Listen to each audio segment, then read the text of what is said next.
Amazon has launched the Kindle Fire HD series of devices in India. Well, it had to be because Amazon.in is here. There are two versions of the Kindle Fire HD, the Kindle Fire HD 7 and the Kindle Fire HD 8.9. What we have here is the smaller version of the two, the 7-inch one. Before we start off, let me just show you something interesting. Every time you switch on the display, you will get a different wallpaper on your lock screen. This is something you really don't have too much control over, but it's a very nice element and we really like it. This is how the carousel or the home screen looks when you're holding this tablet in landscape mode. Switch over to the portrait mode and this is how it is.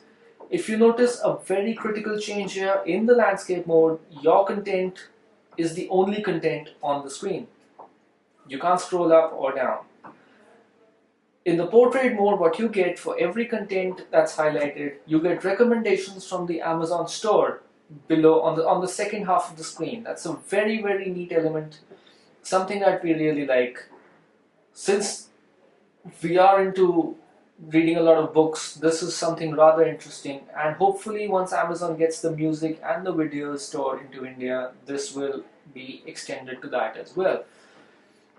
The tablet runs Android, but no one really knows which version it is, and no one really cares actually, because what you have here is a complete skin of Amazon's own UI that completely hides away Android.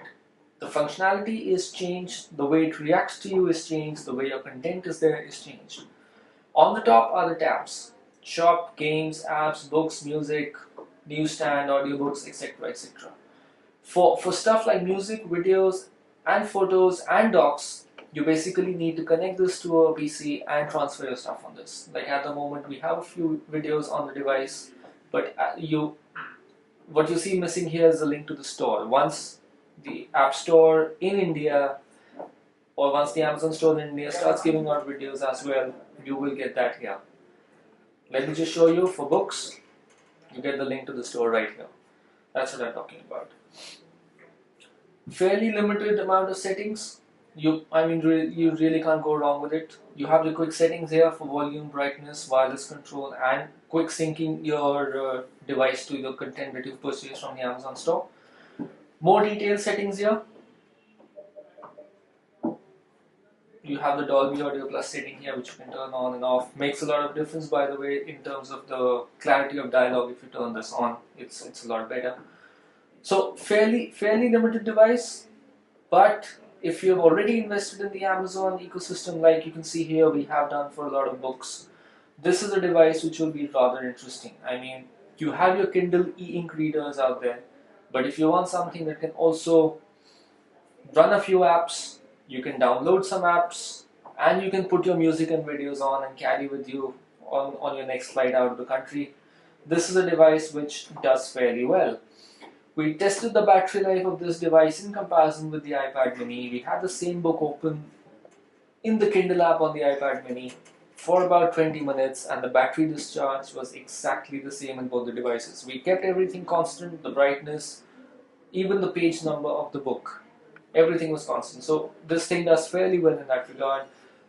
It's a very good display. When you're playing back a video on it, this thing is fairly impressive. Yes, it is slightly reflective, but beyond that, the colors, the crispness, and how it handles fast moving images is rather neat.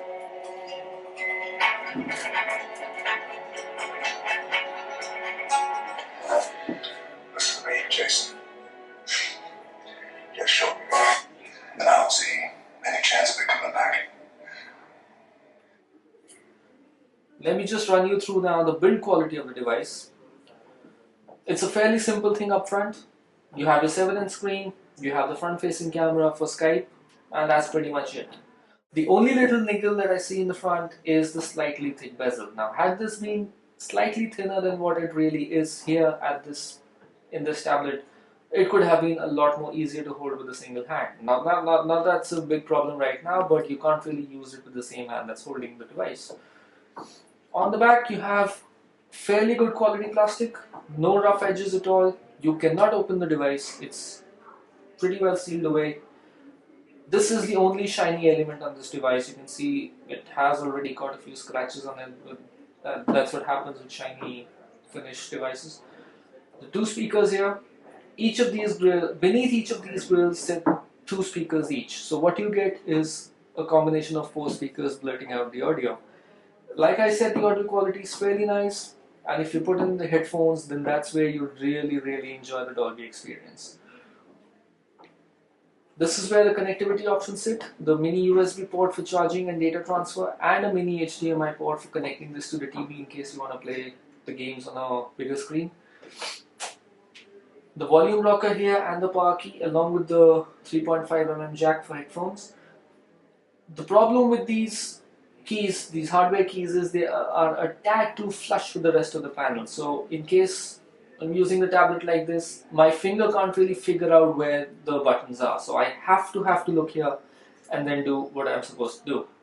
That is the only little niggle with this device. Apart from that, it's very well built, and if you're somebody who's into reading a lot of books, has purchased a lot of books from the Amazon Kindle store, this is a device you can consider because it does a lot more than just books.